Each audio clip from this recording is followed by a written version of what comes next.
Student, आज हम लोग मैनुअल थेरेपी का एक और पार्ट करने जा रहे हैं आपकी स्पाइनल पैथोलॉजी से रिलेटेड। आपकी जो spinal pathology related to manual therapy. Last time हमने सर्वाइकल इंजरीज़ की थी, कौन कौन सी जो है वो कॉमन होती है स्पाइनल के अंदर, और आज हम करने जा रहे हैं थोरेसिक डिजीज़। ये लीस्ट कॉमन होती है, ठीक है। लोकेशन फॉर डिस्क पैथोलॉजी, जो थोरेसिक रीजन की जो डिस्क है वो नॉन मोबाइल होती है, मतलब मीन्स हाइपर मोबाइल होती है, बिल्कुल ही इमोबाइल आप कह सकते हैं। तो इसलिए यहाँ पे जो है कोई इंजरी इतनी ज़्यादा रिपोर्ट नहीं होती। Symptomatic thoracic disc herniation remain rare, बहुत रेयर होती है, और 1 in million होती है एक साल के अंदर। अगर इंडिविजुअली पर ईयर अगर आप उसका अप्रॉक्सीमेटली फिगर आप निकालें तो सालाना लाखों लोगों में से किसी एक जो है वो इस प्रेजेंट के साथ आ रहा होता है, और वो भी जो होता है हाई ट्रॉमा होता है, उसका जो कॉज होता है। तो रिप्रेजेंट 0.5 to 0.7%, तो इसका इंसिडेंस भी इतना नहीं है, सिम्टम्स भी नहीं आ रहे होते हैं डिस्क हर्निएशन के। The most common age at onset is between the 4th and 6th decade, मतलब 40s और 60s। अगर कोई प्रॉब्लम या डिजीज़ आना थोरेसिक की स्टार्ट होती है। Incidence of asymptomatic disc herniation जो है ना, डिस्क जो है ना इसकी सिर्फ हर्निएट करती है। अगर मैं आपसे सिर्फ डिस्क की बात करूं तो वेस्ट के अंदर ये लोग कभी कहते हैं 37%, फिर कहते हैं 1 in a annal। अगर मैं आपसे पाकिस्तान की बात करूं तो रोड ट्रैफिक एक्सीडेंट जो होते हैं, अगर मैं उसकी प्रेवलेंस की बात करूं तो 10,000 में से कोई एक बंदा ऐसा होता है जिसके साथ ये डिस्क का प्रॉब्लम होता है, वो भी थोरेसिक रीजन में। नंबर 1 जो डिस्क प्रोलैप्स हो रहा होता है, डिस्क हर्निएशन हो रही होती है, वो लंबर रीजन में हो रहा होता है, ठीक है। L4 L5 11 then cervical. Sign and symptoms क्या होते हैं अगर डिस्क पैथोलॉजी हो जाए किसी को? जिस तरह से अदर एरिया के होते हैं इसी तरह से यहाँ के सिम्टम्स होते हैं, लेकिन यहाँ के सिम्टम जो हैं वो क्या हो जाते हैं, कंजर्वेटिव ट्रीटमेंट और टाइम के साथ साथ क्या हो जाते हैं, इम्प्रूव हो जाते हैं। द डिफरेंशियल डायग्नोसिस क्या है? Non spinal cause, spinal cause. अच्छा, नॉन स्पाइनल कॉज जो थोरेसिक का है, जिसकी वजह से प्रॉब्लम हो रही होती है या पेन की कंप्लेन के साथ पेशेंट आ रहा होता है, वो कार्डियोपल्मोनरी हो जाता है, गैस्ट्रोएंटेराइटिस हो जाता है, एंड मस्कुलोस्केलेटल सिस्टम से रिलेटेड कोई पेन हो। तो this is non spinal cause of what, of thoracic region pain या डिजीज़ या प्रॉब्लम। और स्पाइनल कॉज क्या हो जाता है? Infection, neoplastic, Pott disease, spinal TB वगैरह आ जाती है, degenerative metabolic problem within the spinal column and spinal cord. Sign and symptoms की बात करूँ तो to general patient population, the smaller group of patient is younger and has a relatively short history of symptom. अगर आपका patient young है, short history है symptoms की, तो इतना ज़्यादा जो है ना वैसे इतने ज़्यादा जो है ना वो कंप्लेन चाहिए हो रही होती। लेकिन अगर मैं आपसे पाकिस्तान की बात करूँ तो पाकिस्तान के अंदर ये है कि ट्रॉमा बहुत हो रहा होता है। जिस तरह से मैंने अभी आपको पीछे बताया कि हिस्ट्री ऑफ ट्रॉमा होती है, तो तब जाके थोरेसिक रीजन की प्रॉब्लम शुरू होती है। तो ट्रॉमा यहाँ पे accident vehicle, motor vehicle accidents बहुत ज़्यादा कॉमन है यहाँ पर पाकिस्तान के अंदर, तो इसीलिए जो है वो यंग भी जो है इसकी कंप्लेन कर रहे होते हैं। Typically an acute soft disc herniation with either the acute spinal cord compression or radiculopathy is present. Outcome generally is favorable with operative और नॉन ऑपरेटिव ट्रीटमेंट। ट्रॉमा की वजह से क्या हो जाता है, हाई इम्पैक्ट ट्रॉमा हर्निएशन हो जाती है, एक्यूटली नर्व कंप्रेशन हो जाती है, रेडिकुलोपैथी, जो कि टाइम के साथ साथ ठीक हो जाती है। कैसे ठीक होती है? फिजियोथेरेपी से। The larger group of patient has a longer history, often more than 6 to 12 months of symptom, which results can chronic. अगर 6 से 12 महीने की हिस्ट्री लेके आ रहा है कि भाई मुझे प्रॉब्लम है, तो आप पास्ट में जाओगे, पास्ट में पता लगेगा एक्सीडेंट हुआ, एक्यूट थे, फिर एक्यूट कंडीशन होगी, एक्यूट कंप्रेशन होगी, उस पर ध्यान नहीं दिया, सिम्टोमेटिकली ट्रीटमेंट ले लिए, स्टेरॉइड्स ले लिए या फिर एलर्जेसिक ड्रग्स वगैरह ले लिए, और उसके बाद पेशेंट बोलता है कि मुझे तो सिम्टम्स कोई आए नहीं, लेकिन अब 6-12 महीने बाद मुझे फिर से दर्द शुरू हो गया, तो इट्स मीन वो एक्यूट जो है वो आप क्रॉनिक के अंदर चेंज हो चुका है। स्पाइनल कॉर्ड और रूट कंप्रेशन, डिस्क डिजनरेशन में जा चुकी है, often with calcification of the disc भी स्टार्ट हो गई है। तो ये रीज़न होता है कि अगर आपने एक्यूट नहीं करा तो वो क्रॉनिक में प्रोग्रेस कर जाता है। इसी तरह से यही डिस्क की प्रॉब्लम तो लंबर रीजन में भी हो रही होती है, सर्वाइकल में भी पेन हो रहा होता है ऑब्वियसली। टू पैटर्न होते हैं, axial and bundle like radicular pen हो रहा होता है, इंटरकोस्टल। आपको पता है कि ऑब्वियसली जब ये जो डिस्क है वो हर्निएट करेगी तो पीछे स्पाइनल कॉर्ड है, तो स्पाइनल यूनिट को क्या करेगी, कंप्रेस करेगी, वहाँ से सारे नर्व्स आ रहे हैं, तो रेडिकुलोपैथी हो रही होती है। T10 डर्माटोमल लेवल पे ऊपर द मोस्ट कॉमनली डिस्ट्रीब्यूटेड, यहाँ पे सबसे ज़्यादा प्रॉब्लम हो रही होती। This is a band extending around the lower lateral thorax, ये पूरा उसका रूट सप्लाई बता रहा है, और फिर up to the level of umbilicus. This radicular pattern is more common with upper thoracic and lateral disc herniation. ठीक है, ये रेडिकुलर पैटर्न है, किसके अंदर कॉमन है?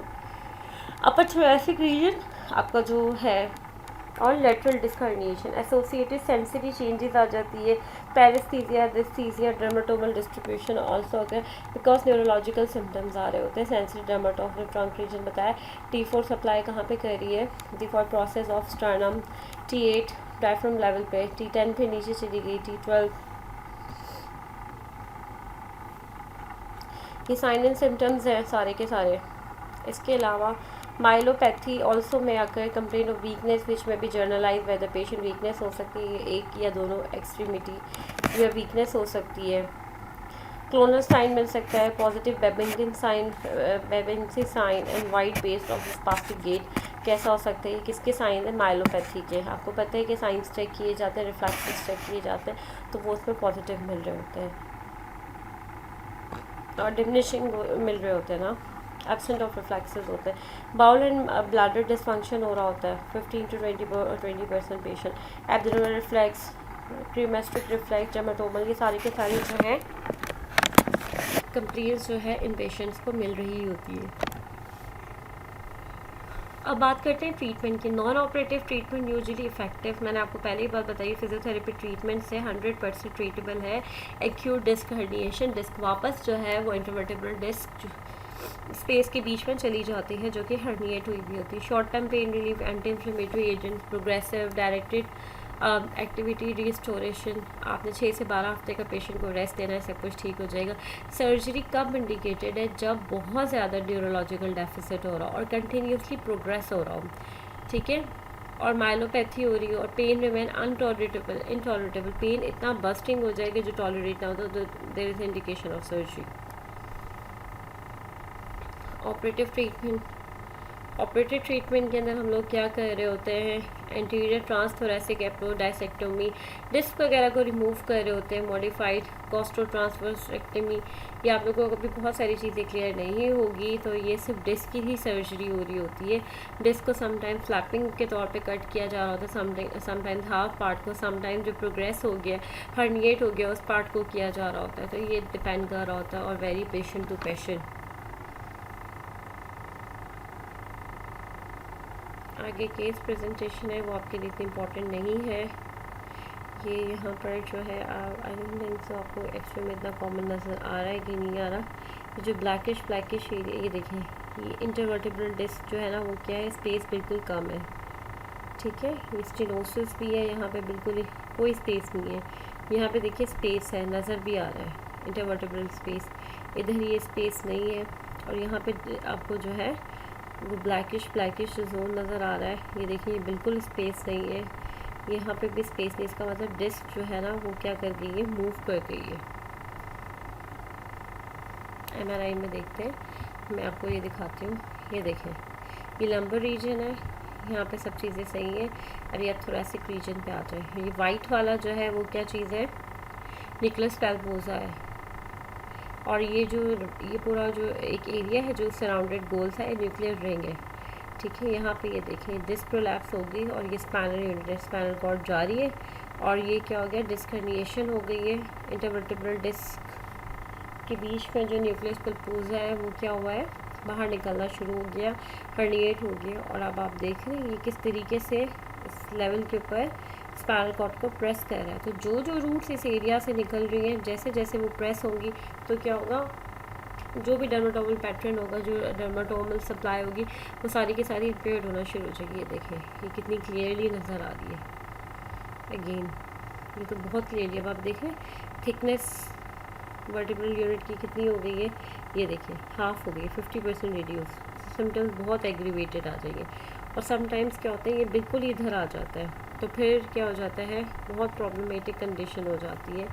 ये इसका CT स्कैन आ गया है, ट्रांसफर सेक्शन आ गई है और इधर भी दिखाया जा रहा है कि ये जो है ये बाहर निकल गया मटेरियल जो है।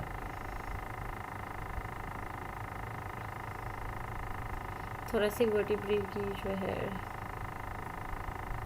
सर्जरी है, ये किस तरह से? Second thoracic vertebrae above the next है हमारे पास थोरेसिक आउटलेट सिंड्रोम, जो कि बहुत कॉमनेस्ट प्रॉब्लम है थोरेसिक रीजन की। जो टर्म है thoracic outlet syndrome was originally coined in 1956 में इसको बताया गया। The simple definition of thoracic outlet syndrome is neurovascular symptoms in the upper extremity due to the pressure on the nerve of vessels of thoracic outlet area.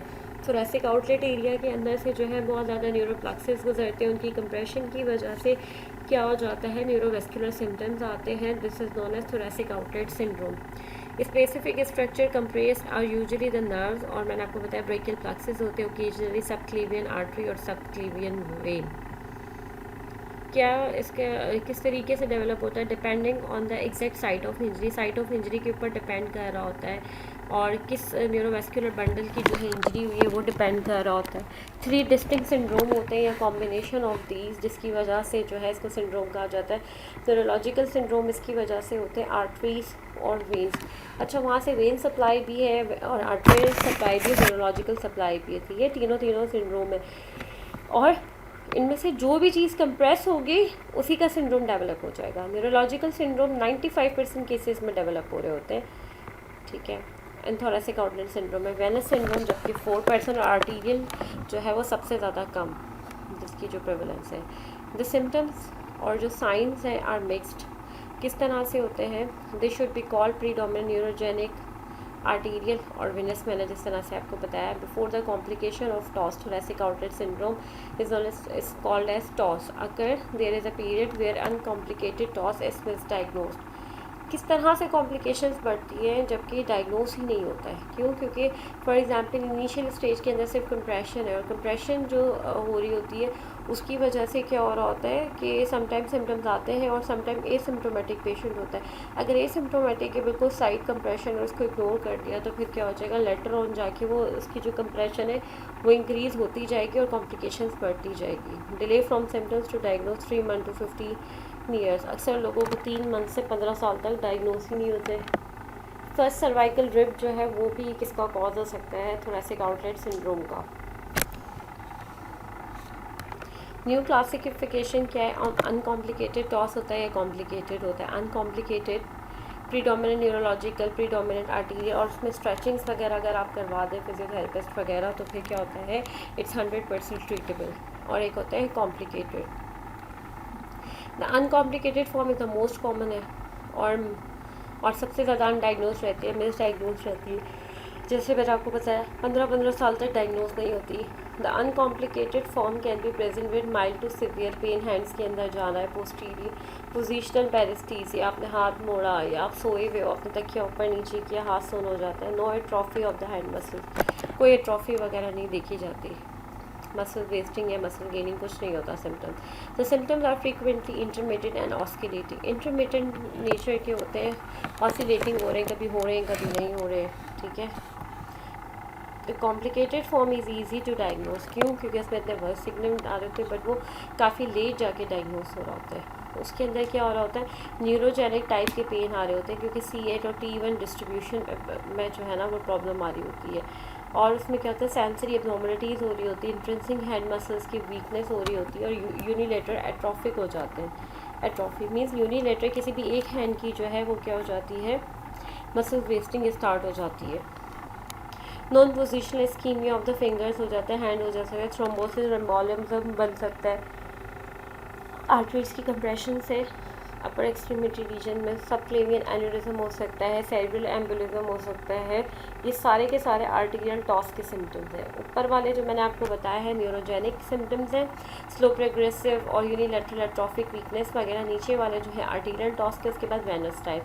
अब इन तीनों में से आपको किस तरह से पता लगेगा, depending upon sine and symptom. कोई भी आ रहा हो साइन एंड सिम्टम, वो फिर अगर न्यूरोजेनिक वाले सारे सिम्टम्स आ रहे हो तो आप कह सकते हैं this is a neurogenic type, जो कि 97% तक पॉपुलेशन के अंदर यही वाला टॉस पाया जाता है।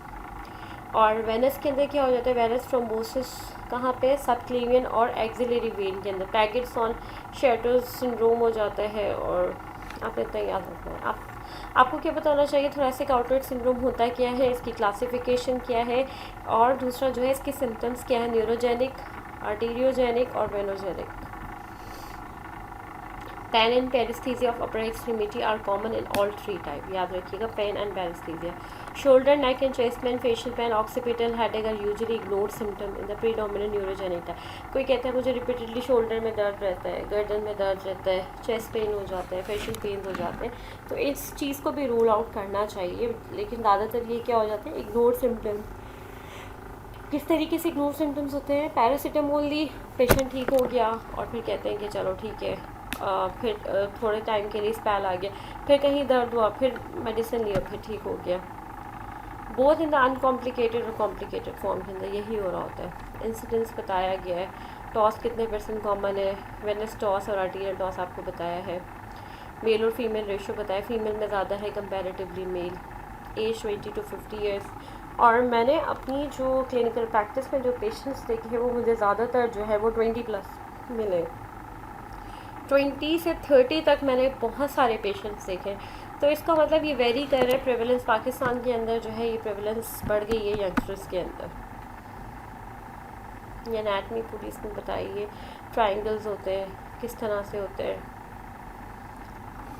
यहाँ पे आप देखें क्लेविकल के नीचे स्प्लेनाई मीडियस मसल्स की टाइटनेस और पेक्टोरल माइनर की टाइटनेस की वजह से भी, या स्कैपुलर रीजन की मसल्स की टाइटनेस की वजह से भी ये टॉस सिंड्रोम हो सकता है. स्प्लेनाई triangle,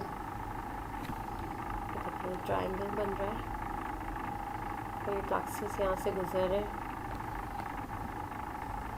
content brachial प्लक्सस, subclavian artery जो है, इंटरस्प्लेनाई ट्रायंगल और दूसरा आपका है सबक्लेवियन वेन जो है वो कोरेकोक्लेविकुलर स्पेस में होती है, और पेक्टोरल माइनर स्पेस. ये तीनों के तीनों कहाँ पे होते हैं, पेक्टोरल माइनर स्पेस. पेक्टोरल्स की टाइटनेस की वजह से भी समटाइम्स क्या डेवलप हो जाता है, थोरेसिक आउटलेट सिंड्रोम. तो पेक्टोरलिस की स्ट्रेचिंग, नेक की और स्टेनाई की स्ट्रेचिंग से अगर आप करवा रहे होते हो तो क्या होता है, बहुत हद तक रिलीफ मिल रहा होता है. बोनी एबनॉर्मेलिटीज़ में सर्वाइकल रिब, मैंने आपको बताया था पहले, सर्वाइकल रिब सबसे इम्पॉर्टेंट और सबसे मेजर कॉज है जो मैंने अब तक अपनी क्लिनिकल प्रैक्टिस में देखा है और डिफरेंट जगह देखा है. सर्वाइकल रिब के साथ ज़्यादातर पेशेंट्स आ रहे होते हैं. ये क्लैविकुलर फ्रैक्चर हो जाता है फर्स्ट रिब का, स्पेशली कोई गिर गया है बाइक वगैरह से, एब्डोमिनल बैंड लिगामेंट. दूसरा जो इसका कॉज मैंने अपनी क्लिनिकल प्रैक्टिस में अब तक देखा, नंबर 1 सर्वाइकल रिब है और दूसरा जो है पेक्टोरल्स और स्क्लेनाई मसल्स की टाइटनेस. ये 2 फीचर्स मुझे अब तक मिले जिसकी वजह से ये डेवलप हो रहा है. मसल एबनॉर्मलिटीज़ हो जाती है, कहीं स्क्लेनाई मसल्स की हाइपरट्रॉफी हो रही है, स्क्लेनाई मसल्स की टाइटनेस हो जाती है. ब्रेकियल प्लक्सस का जो पैसेज होता है इंटीरियर स्क्लेनाई मसल्स, वहाँ पे भी टाइटनेस हो जाती है. तो ये सारे होते हैं. ट्यूमर्स हो सकता है, ट्रॉमा हो सकता है, मैंने आपको बताया कोई गिर गया है, चोट लग गई है. ये पोर पोस्चर एक बहुत इंपॉर्टेंट है, स्पेशली मैंने आपको बताई है ये बात बहुत इंपॉर्टेंट है, प्लीज़ नोट डाउन इसको कर लीजिएगा कि मैंने अभी तक क्लिनिकल प्रैक्टिस में अपने थाउजेंड्स ऑफ पेशेंट्स देखे और मुझे 20 to 30 ईयर्स की एज में ये बहुत कॉमन मिला है. इसका सबसे बड़ा कॉज है पोर पोस्चर, क्योंकि ये स्टूडेंट लाइफ होती है जिसमें ग्रेजुएशन लाइफ, अंडर ग्रेजुएट और पोस्ट ग्रेजुएट लाइफ जो है ये चल रही होती है. सारी की सारी जो है 20 to 30 में जो है वो ग्रेजुएशन हो जाती है, पोस्ट ग्रेजुएशन और डॉक्टरेट लेवल पर आप आ जाते हैं. तो पुअर पोस्चर मतलब फुल ऑन पढ़ना, ड्रूपिंग ऑफ द शोल्डर और holding the head in a forward position. तो ये एक बहुत बड़ा रीज़न है क्यों ये यंगस्टर्स में कॉमन हो रहा है. रिपीटेड एक्टिविटी और देखें साथ साथ टाइपिंग ऑफ अ कंप्यूटर ये हम कर रहे होते हैं. ओबेसिटी प्रेगनेंसी में समटाइम्स हो जाता है, हार्मोनल बैलेंस की वजह से मसल्स टाइटनेस हो रही होती है. सर्वाइकल रिब सबसे इंपॉर्टेंट कॉज है. The cervical rib is a supernumerary और extra rib which arises from the 7 cervical vertebra से हो रही है, sometimes known as neck rib. Congenital abnormality है ये. Cervical rib is present less than 1% of the normal population के अंदर हो रही होती है और 5 to 9% ऑफ जो पेशेंट जो टॉस है ना वो पाकिस्तान के अंदर प्रेजेंट इसी का कर रहे होते हैं. अगर मैं आपको पाकिस्तान की प्रेवलेंस बताऊँ तो मैं आपसे ये बात करूँगी क्योंकि वेस्ट की बताई गई है, हर 40 में से या हर 30 में से 1 या 2 बंदे को सर्वाइकल रिब है जो कि अनडायग्नोस्ड है. Bilateral 50% in right side. A usually symptoms ये बताया क्या है. This is the cervical rib 7 vertebra से ओरिजिनेट होती है. यहाँ पे स्क्लेनाई मसल्स आ रहा होता है, ट्रायंगल बन रहा होता है और उसकी टाइटनेस और कंप्रेशन की वजह से ये सब हो रहा होता है. क्लिनिकल फीचर्स आपको मैं बता चुकी हूँ. न्यूरोजेनिक भी हम पढ़ चुके हैं, पैरेस्थीसिया हो रहा होता है, pain in shoulder, arm, four arm and fingers में जा रहा होता है, occipital head outlet syndrome, true thoracic outlet syndrome क्या होता है, सर्वाइकल आउटलेट सिंड्रोम में क्या होता है, C5 C6 और मोस्ट फोर्सफुली कंप्रेस हो जाए तो ये वाला सर्वाइकल आउटलेट हो रहा होता है। ट्रू थोरेसिक में क्या होता है, CA to T1 पे कंप्रेशन हो रही होती है। न्यूरल प्लक्सस की, आर्टीरियल के क्या सिम्टम्स होते हैं, fatigue, weakness, cold, thrombosis, paresthesia, gangrene, Raynaud phenomena, ये सारे के सारे आर्टीरियल के होते हैं। वेनस टॉस के हो रहे होते हैं, edema, venous distraction, collateral formation, cyanosis, ये सारे के सारे किसके हो रहे होते हैं, वेनस के हो रहे होते हैं। आप किस तरह से इसको डायग्नोज करते हो, क्लिनिकल टेस्ट क्या होते हैं, रूस टेस्ट करवा रहे होते हैं। इंशाल्लाह मैं भी आपके साथ एक वीडियो भी शेयर करूँगी अपने नेक्स्ट लेक्चर में कि किस तरीके से ये टेस्ट हो रहा होता है। पेशेंट बैठता है, 90 डिग्री ऑफ एबडक्शन करता है, full external rotation with the head neutral position में होता है। Patient open and close, fist को ओपन और क्लोज कर रहा होता है एलिवेट करने के बाद 3 मिनट्स के लिए। पॉजिटिव टेस्ट क्या होता है, पेन और पैरेस्थीसिया स्टार्ट हो जाए तो इसमें ये टेस्ट आपका पॉजिटिव है। ये देखें, ये पोजीशन है और ये फिस्ट क्लोज होगी, ओपन होगी न्यूट्रल पोजीशन में, हेड एक्सटर्नल रोटेशन है और एबडक्शन है। एडसन मैनूवर, कंप्रेशन दी जाती है और उसके बाद आपकी जो है वो रेडियल पल्स को चेक किया जाता है। इंशाल्लाह ये टेस्ट मैं आपके साथ नेक्स्ट शेयर करूँगी जब हम इसकी डिटेल कर रहे होंगे। इधर भी right hyperabduction test, costoclavicular manoeuvre, ये रेडियल आर्टरी इसमें जो है ना वो चेक कर रहे होते हैं पल्स की। ये टेस्टिंग है, इंशाल्लाह जब हम डिटेल आगे जाके करेंगे तो उसके अंदर हम करेंगे। This is all about your thoracic outlet syndrome. इंशाल्लाह this is the introduction of a spinal syndrome. जैसे जैसे हम कंपोनेंट के ऊपर जाएंगे तो हम ईच और एवरी वर्टिब्रा का टेस्ट और कौन कौन सी कंडीशन है और किस तरह से इसके टेस्टिंग हो रहे हैं उसको दोबारा से रिकॉल करेंगे। Thank you class.